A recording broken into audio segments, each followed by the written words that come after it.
hi hello' নমস্কাৰ আইসকল আপোনালোকে ঘৰত যদি ভাবি আছে এটা মই গিজাৰ ল'ম গৰম পানী লাগিব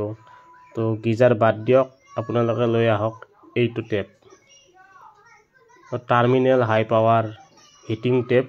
তো 3 সেকেন্ডত আপোনালোকৰ গৰম পানী আহি যাব তো ইমান চিন্তা কৰাৰ দৰকাৰ নাই আজি লৈ আহক এইটো টেপ ব্যৱহাৰ কৰি খুবেই ভাল কোনো টেনচন নাই 3 সেকেন্ডত হাই পাৱাৰত পুৰা গৰম পানী আহি যাব তো এইটো টেপ আনক ফিটিং কৰক আৰু ঠাণ্ডাৰ দিনৰ মজা লৈ লওক এইটোই আজি আছিল মিনি ভিডিও অলপমান জমনি কৰি ক'লো কথাটো আপোনালোকে এইটো টেপ আনিব পাৰে আনি কিনে ঘৰত লগাই ল'ব পাৰে কিচেনত পাৰে বাচন চচন ধোৱাৰ কাৰণে কিন্তু তেওঁ ঠাণ্ডা পানী মিক্স কৰিবই লাগিব গৰমটো অভাৰ আহে